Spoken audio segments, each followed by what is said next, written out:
Amigos de la mano de Dios, yo soy Andrea Rojas y hoy estamos de manteles largos porque aquí ya saben que hablamos de todo, sobre todo de básquetbol.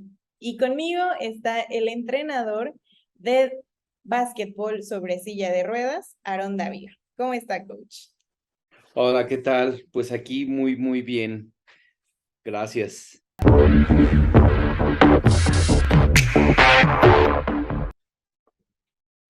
Ya hablábamos un poco de la mucha experiencia que usted tiene, casi tiene usted de experiencia en el básquetbol adaptado, lo que yo tengo de vida, y eso es muy loable. Pero quiero, por favor, que nos cuente a todos un poco cómo empieza en 1996 con el baloncesto adaptado. Oh, es una historia que hace poquito me puse a reflexionar y cómo pasa el tiempo, así como bien lo mencionas, ¿no? Cómo ya ha influido en varias generaciones. En ese tiempo yo todavía era estudiante por parte de una carrera técnica y la Comisión Nacional del Deporte abrió un programa que se llamaba Futuros Entrenadores. Entonces ahí manejaba los mejores promedios de la Escuela de Educación Física, de la Escuela Nacional de Entrenadores y del Colegio Nacional de Educación Profesional Técnica, donde pues nos llevaban a estar teniendo experiencia con entrenadores ya de renombre. En ese momento empezó el problema del básquetbol convencional que fue separado, como tú lo sabrás, por los problemas que ahorita ya están solucionados. Y el programa me decía, bueno, ¿a dónde te vas a ir si no hay básquetbol? Me dijeron, pues, te vamos a mandar a deporte adaptado. Y yo, ¿deporte adaptado? ¿Eso qué es? ¿Con qué se come? Tenía un desconocimiento total. Y todavía me dijeron, ahí hay básquetbol. Yo, ¿cómo básquetbol, deporte adaptado? O sea, yo me sentía el más desafortunado del mundo porque no estaba en el deporte que quería, no estaba en el programa que mínimo pudiera haber desarrollado otra cosa. Y es así como llego al deporte adaptado por medio de ese programa. Obviamente, empecé a trabajar, empecé a desarrollar mis primeras experiencias en el Instituto Mexicano del Seguro Social. Justamente ahí yo empecé a hacer las prácticas y ¿cuál fue mi sorpresa? Cuando empiezo a ver qué era el básquetbol, qué era el deporte adaptado, me cambió la vida totalmente.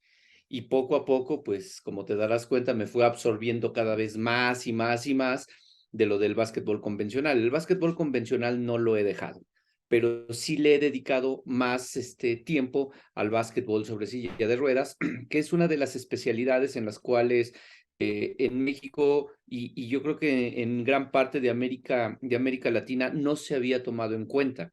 El básquetbol sobre silla de ruedas se practica en México desde 1973, o sea, ya 50 años. Y se había caracterizado porque antes, previo a mí, había un grupo de entrenadores que se dedicaban a trabajarlo, egresados de la Escuela de Educación Física y algunos personas que presentaban la discapacidad se encargaron de hacer un muy buen trabajo para que se fortaleciera y creciera. Y así se fue este recorrido hasta que en 1999 me dan la oportunidad de participar en los primeros Juegos para Panamericanos que se realizaron aquí en México. Esa fue mi primera experiencia internacional. Al momento de vivir esa experiencia internacional, todo me cambió, todo porque empiezas a ver un básquetbol totalmente diferente a lo que tú veías en México, ver a las potencias como Canadá, Estados Unidos, que tenían un dominio técnico impecable y algo que aquí a mí me decían, no se pueden hacer ciertas correcciones por el tipo de discapacidad. Y entonces cuando yo los veía, decía, ¿cómo es posible, no? A partir de ahí, digo, todo cambió. Luego tuve la fortuna de que me consideraran como parte del staff técnico para participar en los Juegos de Sydney 2000. Ahí es el otro salto que empiezo a dar y es la otra atrapada que se me da para poder estar trabajando de manera muy directa ya con el básquet ya de alto nivel. Y en ese proceso, regresando de Sydney, la federación me dice que me voy a hacer cargo de los equipos juveniles. Entonces, pues yo, confiado, veintitantos años, decía, ok, juveniles, estamos en el equilibrio. Y que hacen un cambio drástico y me mandan a la femenil. Eso para mí eh, fue fue maravilloso porque yo decía, tengo que tomar una decisión, ¿lo hago o no lo hago? Todavía soy inexperto, tantas cosas que a veces nos pasan por la cabeza que tomé la decisión de continuar con ellos, de tomar a las mujeres y pues gracias a esa decisión viví experiencias sumamente increíbles y se puede decir que fue la gloria o viví la gloria del básquetbol femenil porque logramos obtener los mejores resultados que hasta este momento se han dado. Participar en un mundial donde obtuvimos el quinto lugar, 2 Juegos Paralímpicos, que fue Sydney y Beijing, con resultados sumamente buenos y estar en el ranking de los primeros 3 lugares a nivel América. Entonces eso fue algo que pues nos daba cierta confianza en ese momento, pues joven, inexperto en muchas cosas, no sabía dónde estaba parado, no sabía todo lo que se estaba logrando.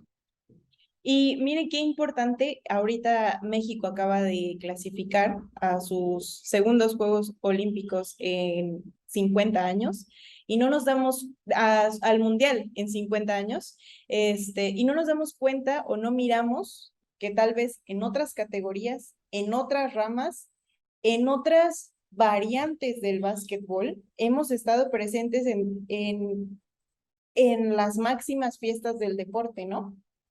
No hablamos de estas historias que realmente nos hacen sentir orgullosos y decir, es que sí lo hemos logrado.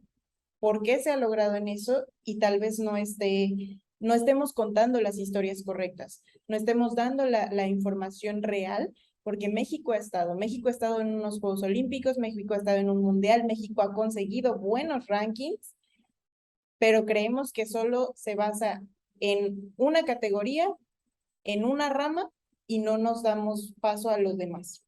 Quisiera conocer quién es Aarón Dávila y qué hizo para llegar ahí.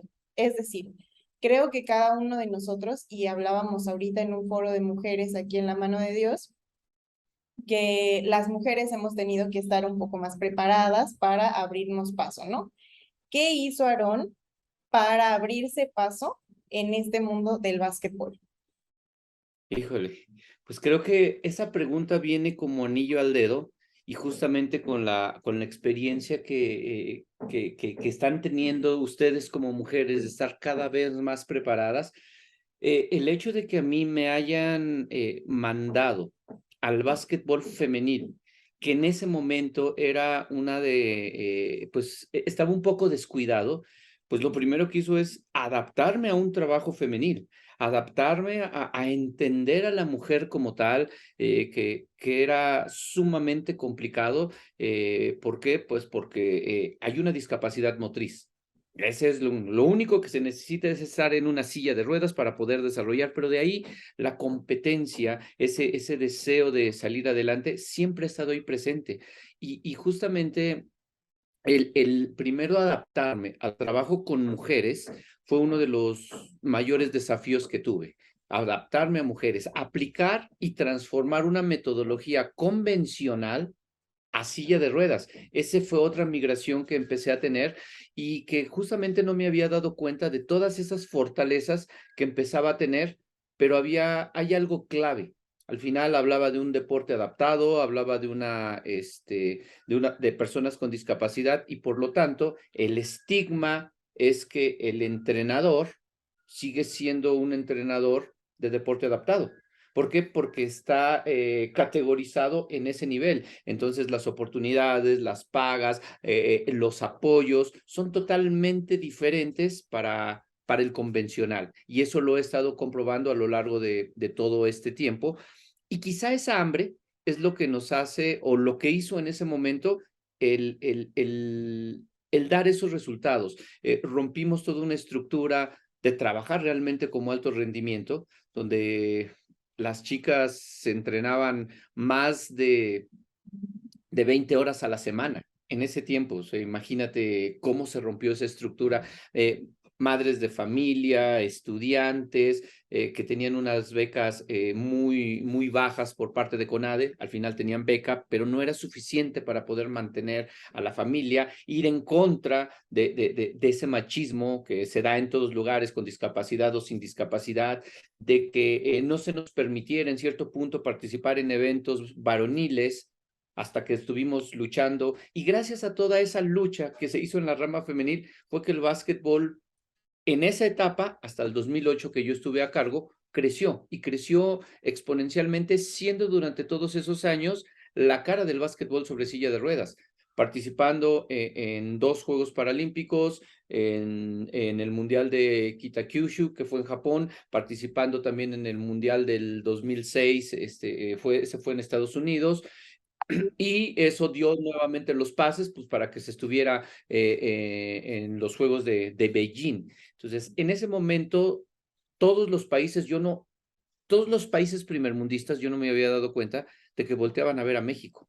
De repente, cuando estaba en las gradas y veía cómo se grababa, decía, bueno, ¿y estos qué están haciendo, no? Fíjate, desde dónde empieza la parte del scouting, la parte del análisis de todas las jugadoras clave, y uno fue aprendiendo sobre la misma competencia internacional, porque aquí en México el nivel no nos daba para eso.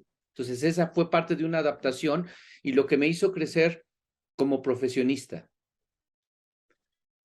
Entonces, ¿dónde aprendes a, a llevar un entrenamiento de deporte adaptado? Porque volvemos a lo mismo, no, yo he estado en algunas disciplinas como el para taekwondo y se aprende y se va aprendiendo sobre la marcha porque si bien hay una brecha en el conocimiento de los entrenadores que terminamos aquí nuestra carrera en México con los de otros países por muchas cosas, posiblemente hasta por injusticias, ¿cómo es que llega al deporte adaptado y qué es todo lo que tiene que hacer como capacitación? No sé si haya ido al extranjero, alguien que haya venido. ¿Cómo fue este conocimiento? Pues mira, cuando, cuando yo empecé en el deporte adaptado, mis primeros maestros fueron entrenadores que ya estaban vigentes, pero existía esa parte de recelo en el cual la información no fluía y tuve que ir aprendiendo sobre la misma marcha, como tú bien lo dices, que se da en el para taekwondo. Así yo también fui aprendiendo, fui haciendo muchos moldes, y la primera llave que logré abrir de manera internacional fue por parte de un entrenador que se llama Tim Freak, canadiense. Él fue el que me empezó a abrir las puertas. Obviamente mi inglés malísimo y su español malísimo, pues el lenguaje del básquetbol era universal. Y la poquita información que él me dotó, pues fue lo que me empezó a ir nutriendo. Y de ahí, pues toda la interacción con las mismas jugadoras, con jugadores de mucha experiencia y habilidad. Así fue como fuimos nutriendo, y eso me dio a la pauta de, pues ver, ok, no hay nada escrito. Y fue como surgió la idea de crear los manuales del CISET. Y mi tesis de licenciatura fue la base para crear los manuales del CISET del nivel 1 y del nivel 2 para poder nutrir y invitar a más entrenadores, pero pues no ha tenido ese impacto que se esperaba. Entonces, fíjate cómo se hizo una transición de llevar a la cancha y la misma necesidad del deporte adaptado, construir esos manuales, que ahora la realidad cuando los veo digo, híjole, les hace falta mucho, pero el material está. Eso es como uno aprende a veces de manera autodidacta. Y la otra inversión que se da es la observación directa en cada oportunidad que tenía, de estar viendo juegos, de estar viendo cómo trabajaban otros países. Fíjate que en el 2002 en ese momento tuve la fortuna de que desde Japón un grupo de entrenadores vino a México y vino a visitarme directamente porque querían saber cómo estaba trabajando México.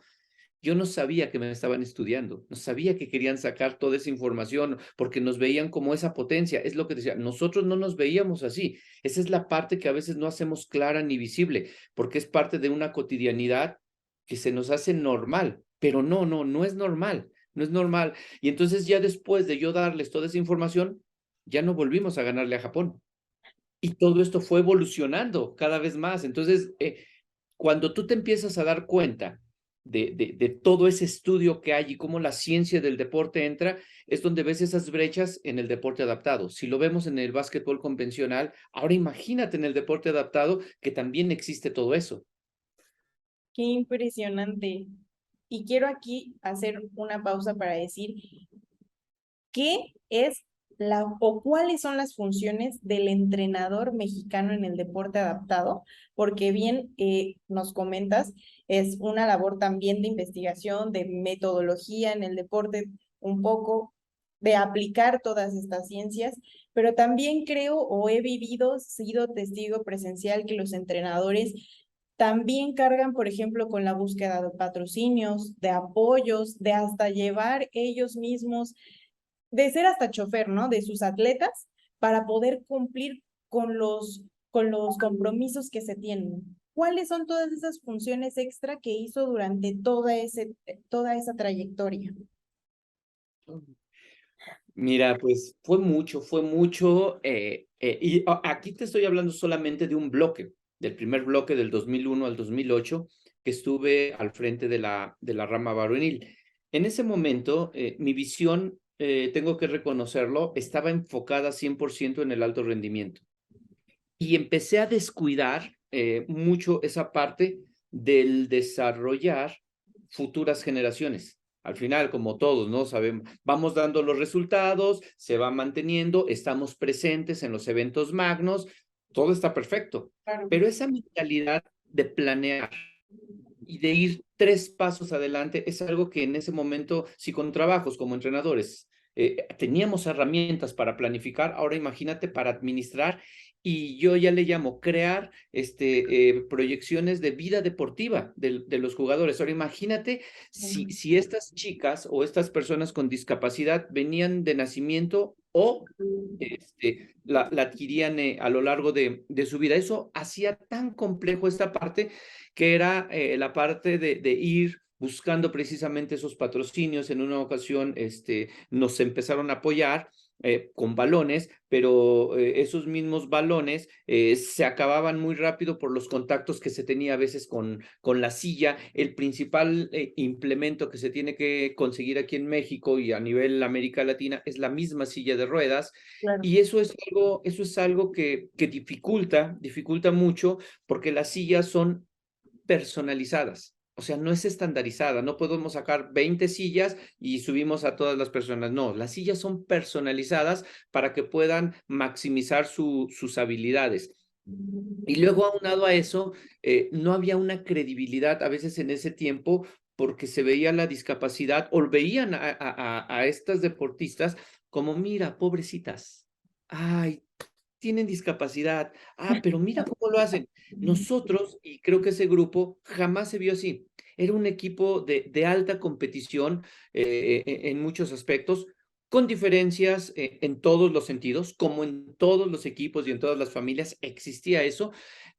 Pero fíjate que algo clave en ese momento es que era mucha entrega y con lo poquito que nos daba la CONADE, estábamos satisfechos.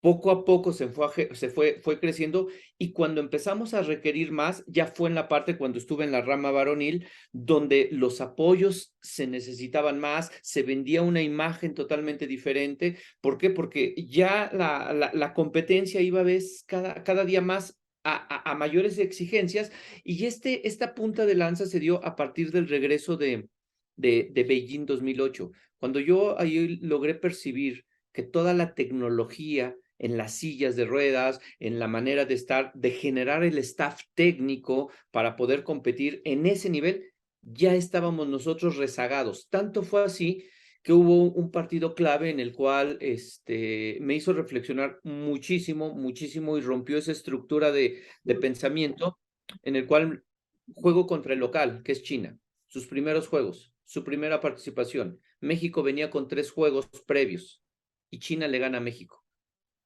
Me preguntan en la entrevista, bueno, ¿y cómo China le gana a México? Y me autorrespondo desde ahí, bueno, es que tratando de justificar, no, es que las jugadoras no tomaron las mejores decisiones. Y eso me hizo reflexionar a mí, bueno, ¿quién pone el sistema? ¿Quién entrena? ¿Quién es el culpable de que esto haya pasado? Era yo. Entonces, eso era muy fácil haber dicho, todo el medio, ser víctimas, el sistema, esto. No, ya nos había rebasado en ese momento y no estábamos preparados para poder afrontar esa parte. Es donde veíamos que esas horas ya tenían que ser entrenadas de otra forma. Necesitábamos nutriólogos, preparadores físicos, psicólogos, quien me estuviera ayudando a la grabación de los videos, o sea, que el staff realmente creciera y que esa figura solitaria del entrenador ya había quedado rebasada para estar a ese nivel. Entonces, eso me ayudó a ir perfilando parte pues de lo que siguió en el siguiente bloque, que fue cuando me dieron la oportunidad de estar en la rama varonil. ¿Qué ocurre en en la rama varonil? Bueno, es que yo ya había preparado todo para hacer el relevo generacional de la rama femenil y la federación toma la decisión de que me va a llevar a la rama varonil. Y en ese momento, la rama varonil tenía una sequía de que no había participado en un evento mundial desde 1998. En Sydney, precisamente, fue el último mundial, y México venía de una sequía enorme en la rama varonil. O sea, no había un trabajo que nos pudiera haber posicionado nuevamente en esos escenarios.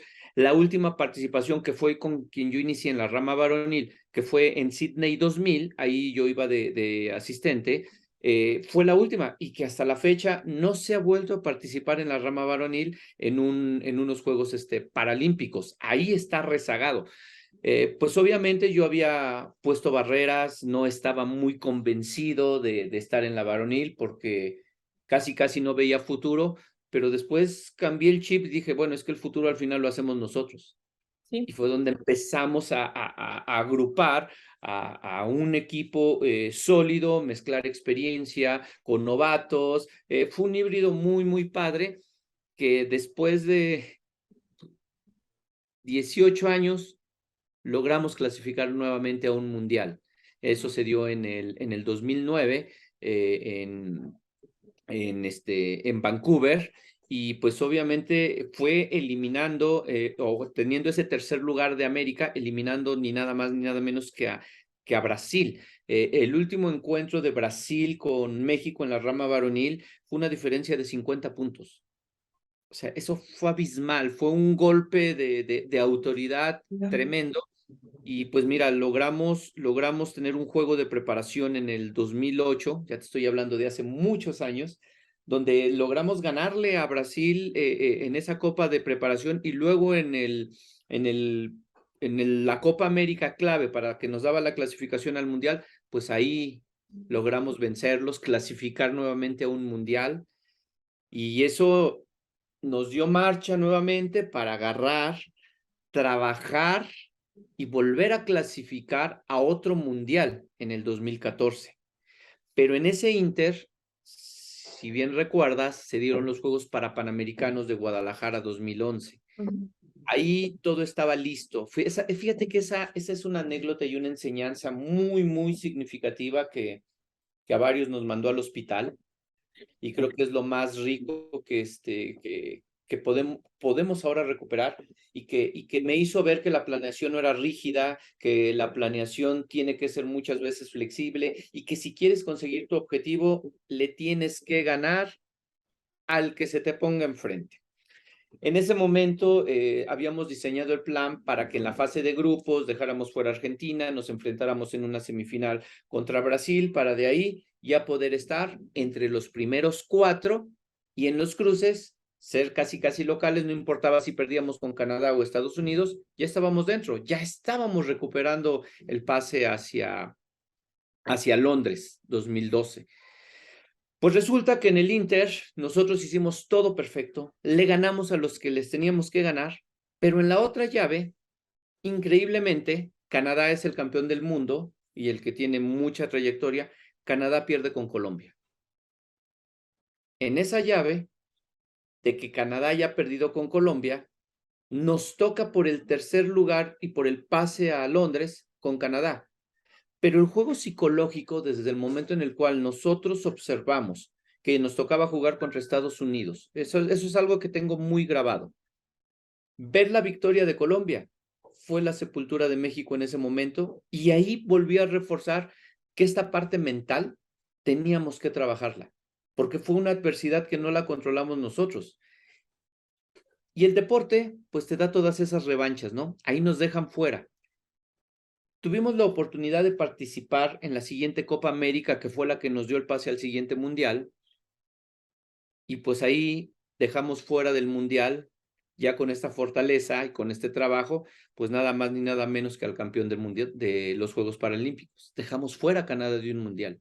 Y esa fue la última participación de México en un Mundial donde, no sé si afortunado o desafortunadamente, no hemos pasado del 10º lugar, pero estar en el top 10 mundial creo que es algo que en este momento ya lo veo como una hazaña muy grande. ¿Pudimos haber estado en otros lugares? Sí, sí pudimos, pero esa falta de experiencia, de preparación, tanto del equipo, del cuerpo técnico, como de a veces de los jugadores, de controlar esa emoción y tener esos clutch para poder finalizar, pues nos daba la pauta como para seguir trabajando. Y justamente es ahí donde te decía que empezaban las partes importantes de la falta de recursos, porque durante esas preparaciones no tuvimos juegos de preparación. Íbamos a mundiales sin giras de fogueo, íbamos a mundiales sin el material adecuado. ¿Por qué? Porque como esto cada vez estaba creciendo más, el recurso era insuficiente para poder dotar a la federación en ese momento del recurso para hacer real todo esto. ¿Y cómo lo solventamos? Pues con lo que teníamos en México, con esas limitantes. Hacíamos que aquí el básquetbol sobre silla de ruedas se juega sobre puntos, hacíamos que jugaran más categorías altas, que son los que tienen la discapacidad mínima, contra todos los equipos. Tratábamos de hacer infinidad de cosas y pues mira, nos manteníamos vigentes, pero el recurso a veces no llegaba porque también por la misma falta de experiencia para poder ir y solicitarlo, por la falta de experiencia para construir un proyecto que fuera atractivo para esas empresas que pudieran haber bajado el patrocinio, y desde ahí lo más importante, romper el esquema y el paradigma de la discapacidad, porque te lo voy a confesar, yo a veces también me sentía entrenador con discapacidad. O sea, esa es otra Porque historia. no tenía las capacidades para, ¿no? Así es. Sí, sí, sí. ¿Quién, quién lideraba en ese momento y quién lidera ahora la Federación, Asociación de Baloncesto sobre Silla de Ruedas? Ay, acabas de tocar un punto muy sensible y real en este momento. En ese tiempo existía la Federación Mexicana de Deportes sobre Silla de Ruedas, que era la que agrupaba a todo el deporte adaptado: natación, atletismo, powerlifting, tenis de mesa, básquetbol, y a partir de ahí fueron surgiendo nuevas modalidades. Entonces, conforme se van aumentando las disciplinas hasta 11 al final, los recursos eran insuficientes por parte de la Comisión Nacional del Deporte, y esto hacía que la cultura a veces de poder obtener la mejor preparación, pues empezara a ver en una guerra interna como rivales, cuando al final todos representábamos a México, todos luchábamos o luchamos en ese momento por el deporte adaptado, pero se empezó a rezagar esta parte. Como tú lo has de saber, esta federación dio muchísimos resultados, muchas medallas, siempre regresando victoriosos de los Juegos Paralímpicos, por el excelente trabajo que hacía tanto entrenadores como la dedicación de todos estos atletas. Lamentablemente, poco a poco se fue distorsionando por la falta de comprobaciones de algunos recursos. Y esto, cuando uno se empieza a dar cuenta, va limitando la parte de las preparaciones.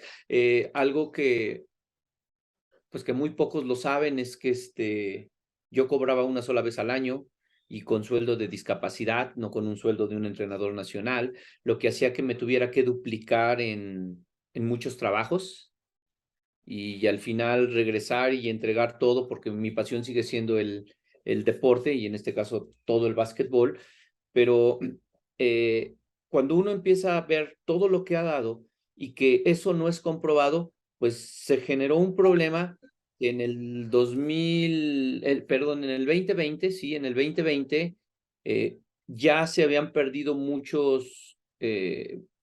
se había perdido una legitimidad a nivel internacional y surge una nueva federación.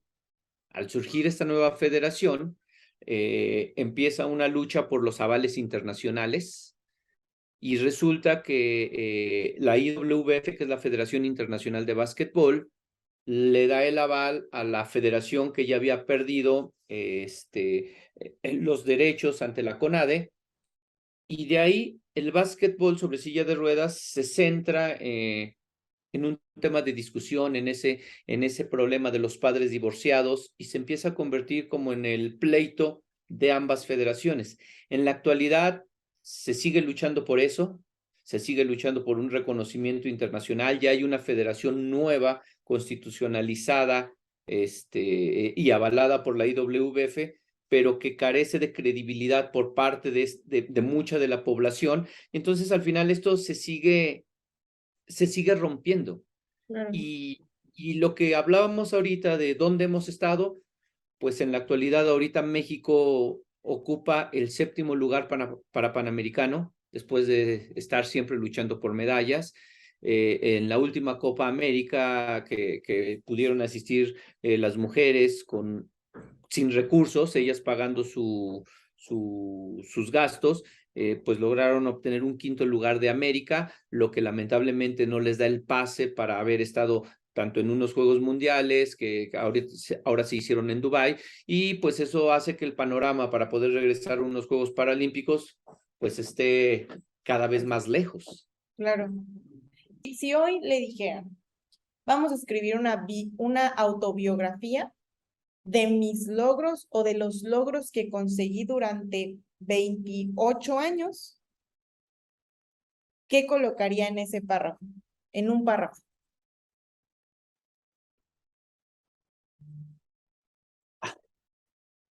Haber puesto el nombre de México y a los atletas mexicanos a la vanguardia y en la elite competitiva del básquetbol sobre silla de ruedas. ¿Y cuáles serían los 3 logros, 3, que usted consiguió que sean más importantes?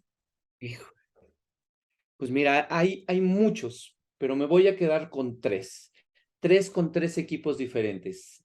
El primero fue la última medalla para Panamericana que se dio en el 2007, porque jugamos contra Brasil, en Brasil, con un estadio a tope, y que ahí vi reflejado ese trabajo, y que hasta la fecha, pues esa medalla sigue vigente y no se ha ganado nada. Y en la rama varonil, creo que no voy a escoger los mundiales, sino voy a escoger ese juego de la Copa América, donde eliminamos a Canadá, donde ese equipo ahí dio el salto para poder haber eliminado al campeón del mundo y haber estado en boca de todos.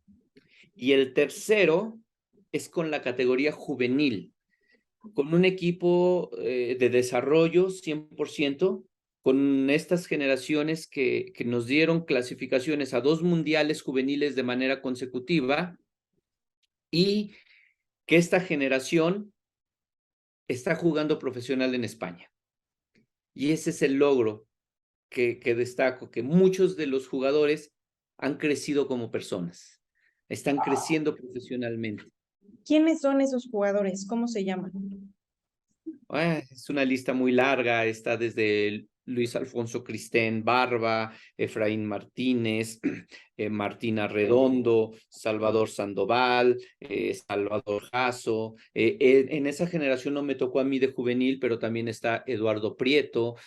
Tuvimos una pérdida de 2 jugadoras, que una no inició conmigo y estaba ella en atletismo, pero se fue a vivir a España, se nacionalizó, ya representó España. Y está Isabel Chávez, que ella empezó con nosotros, y ya también está nacionalizada española y representa a ese país ahorita en la actualidad. Entonces, así podemos, está otro juvenil que se me fue y se me estaba borrando, Ezequiel, que fue la última medalla, él es medallista de Juegos para Panamericanos juveniles, y son Wow. los que ahorita están en Europa. Al día de hoy, ¿dónde podemos encontrar a Aarón para que nos entrene en básquetbol sobre silla de ruedas? Bueno, pues ahorita estoy en todos lados. He ayudado al desarrollo de muchos proyectos a nivel nacional con algunos entrenadores que me han permitido trabajar con ellos, que han querido que comparte estas experiencias.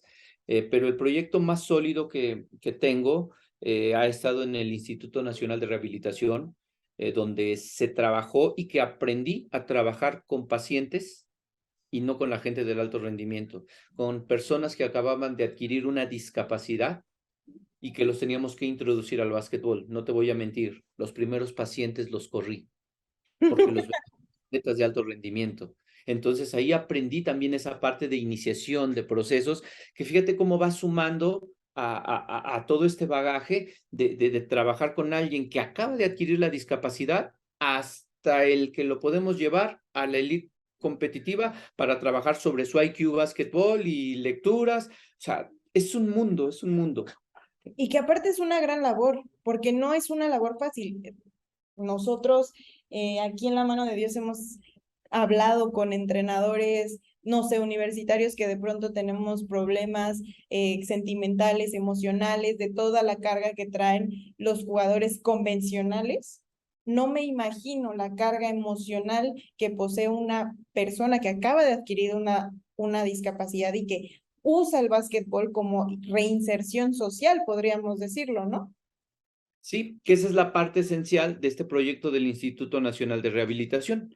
Y también, pues, tuve la oportunidad de mi último trabajo colaborativo que hice fue con la asociación de Nuevo León, donde ayudé a trabajar a una generación que viene destacando, que empezó a poner pautas en el desarrollo de este cambio de enseñanza con jóvenes. Entonces es algo riquísimo porque tuve la experiencia de trabajar con jóvenes de iniciación y con adultos de iniciación. Al final eso se convirtió en iniciación. Este es el proyecto para hacer un nuevo material de introducción al básquetbol sobre silla de ruedas con esa ancla de qué es la iniciación, no importa la edad. Sin duda alguna, acabamos de entrevistar a una de las personas con más bagaje que he podido, gracias al básquetbol, conocer.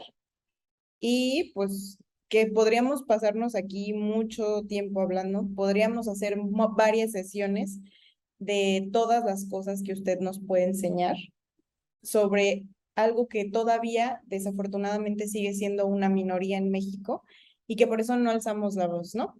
Hace algunos momentos en la misma página hablaba de las desventajas de las mujeres, pero tal vez no volteamos a ver que hay otras minorías que también están sufriendo esto, ¿no? Que a veces solo, repito, nos centramos en las cosas buenas, en la rama varonil, en los esfuerzos que se están haciendo por ella, pero no nos damos cuenta de todos los demás, todo el gran mundo del básquetbol que está enfrente de nosotros y que necesita contar sus historias. El profesor Aaron también fue parte de un gran proyecto que se llamó Academia CONADE Básquetbol y quiero saber su opinión. ¿Qué pasaría en una utopía donde Academia CONADE Básquetbol hubiese tenido una rama de deporte adaptado? Ay, mire, esa pregunta de verdad me puso chinito. Híjole, cuando me invitan a ese proyecto de Academias CONADE, no te voy a negar que lo primero que pasó por mi mente fue, ¿recuerdas que te había dicho que el entrenador discapacitado, no? Y Sí. también es parte de esa mentalidad. Cuando me invitan a ser parte del material, yo veía que había muchas cosas que se tenían que hacer, pero todo era perfectible, pero los tiempos fueron acelerando. Al momento de empezar a dar ya las capacitaciones de manera presencial, yo decía, bueno, soy especialista en deporte adaptado, pero ¿yo qué les voy a decir a los entrenadores de convencional? Y cuando empecé a platicar con ellos, me di cuenta de que el básquetbol sigue siendo el mismo básquetbol y que podíamos hablar de los mismos temas, de las mismas reglas, de las mismas normas, de cómo trabajar el spacing. La única diferencia es que a uno lo sube en una silla de ruedas y a otra lo hace de pie, pero la parte metodológica es exactamente la misma. Y esa fue una lección muy grande para mí de poder ver. ¿Y qué te voy a decir? Que fue lo que me llamó la atención, que si este programa de Academias CONADE en un 10% se hubiera aplicado al básquetbol sobre silla de ruedas, se hubiera descubierto toda esa potencia que México tiene en este deporte. ¿Por qué? Porque nosotros hacíamos esas evaluaciones que se dieron en las academias CONADE, pero de manera totalmente rústica. Tratábamos de seguir los protocolos, pero era muy rústico. Y ese top, esa parte de llegar con la mejor tecnología, con llegar con todos estos personajes, a inspirar a estas generaciones, pues es lo que hace falta en el básquetbol. ¿Quién inspire? Claro. ¿Quién demuestre o enseñe no enseñe, vea con sus ejemplos cómo todo esto es posible? ¿Cómo están teniendo este éxito nuestros jugadores que tenemos de manera continua jugando en Europa? ¿Cómo estos chicos han cambiado su paradigma? Y todo por el deporte. Y Claro. justamente es la parte que a lo mejor no se hizo atractivo porque es una minoría, porque es algo a lo cual no sabemos de accesibilidad, donde los mismos chicos no tienen o los mismos equipos no tienen acceso a un espacio digno para poder entrenar, porque las canchas tienen 5 escalones hacia abajo o 10 hacia arriba, donde los baños tienen una reducción de puertas para lo convencional, o donde se piensa que las sillas de ruedas van a manchar las duelas o van a lastimarlas por rodar o desplazar una silla sobre esos escenarios, ¿no? Entonces, todo eso hace que justamente se vaya rezagando y que no se tengan esas oportunidades para poder hacer algo similar a lo que se hizo en las academias CONADE, porque desde el mismo material teórico, metodológico que se aplicó, es algo que pudo haber fortalecido a los entrenadores, a los jugadores y sensibilizado a la comunidad de que existe otro deporte alterno al básquetbol. ¿Escribiría un libro sobre básquetbol adaptado? Yo creo que sí. Creo que en este momento eso es necesario, pero no sé por dónde empezaría, si por la parte de experiencias, la experiencia de vida o por toda esa necesidad que yo veo de dotar de herramientas a los entrenadores, pues para encontrar apasionados como yo y hagan que esto crezca.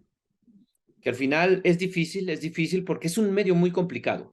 Al igual que el convencional, es un medio muy, muy complicado, eh, porque siempre nuestra mentalidad de mexicano es competir entre nosotros, hacernos pedazos, demeritar el trabajo del nacional y a veces enaltecer el trabajo del extranjero, pero también critico el trabajo del extranjero y termino no haciendo nada y siempre soy la víctima. Creo que esa es la parte que debemos de generar ya un cambio y una evolución para poder hacer crecer esto, no como deporte, sino nosotros como persona y como país, ¿no?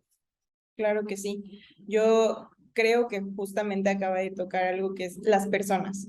Las personas somos las que tenemos que cambiar, porque al final del día nosotros podremos contar nuestras historias y podremos ver que hemos construido muchas cosas, pero también quizá en esa lucha se han perdido muchas otras, ¿no? todos tenemos esto y hay que sumar, pero también hay que ver cuánto hemos restado y hay que hacer un balance de si nuestras funciones están ayudando realmente al básquetbol en México, ¿no? Muchas gracias por este tiempo, gracias por la experiencia y espero que no sea la primera vez para que nos cuente más sobre su historia en el básquetbol. No, no, muchas gracias a ti, Andy, por esta invitación. Gracias por voltear a ver al básquetbol sobre silla de ruedas. ¿Por qué? Porque sé que en tu público vamos a encontrar personas que quizá conozcan a alguien en silla de ruedas y no sabemos a dónde canalizarlo, no sabemos que existe, no sabemos que hay una alta competencia y es como lo podemos hacer nutrido. Y pues fíjate que hace algunos años me hiciste reflexionar que regresé yo al convencional, me encontraba entrenadores que me decían, tú sabes del básquetbol que no es básquetbol. Y esa es una frase que se me ha quedado muy grabada, porque al final saber del básquetbol que no es básquetbol es muy enriquecedor y nos da la oportunidad de estar en muchos otros escenarios, poder conocer todo lo que conocemos y seguir creciendo, ¿no? En ese crecimiento constante. Entonces, por eso te agradezco, porque gracias a este básquetbol que no es básquetbol, pues estamos teniendo este espacio, ¿no? Claro, yo siempre digo que en México se juega básquetbol. No sé si sea el básquetbol de todos, no sé si sea el básquetbol que esperamos, pero en México claro que se juega, se ama y se tiene básquetbol y esperemos que en un futuro muy próximo todos podamos jugarlo. Así es. Eso es lo ideal, Ok, en donde exista una verdadera inclusión. y lo invito para que en la siguiente hagamos un top 10 de los jugadores de básquetbol sobre silla de rueda y jugadoras de básquetbol sobre silla de ruedas que han escrito su nombre en México. Ok, tengo tarea y te lo voy a hacer llegar a este top 10 porque tengo la fortuna de haber trabajado, sí, de haber trabajado con muchos, tanto en la rama varonil como en la femenil, y la construcción de quizá los que vengan en un futuro. Perfecto, muy bien. Desafío aceptado. Me encanta. Bueno, pues amigos de la mano de Dios, esto fue Básquetbol sobre silla de ruedas. Yo soy Andrea Rojas y recuerden que en México se juega básquetbol.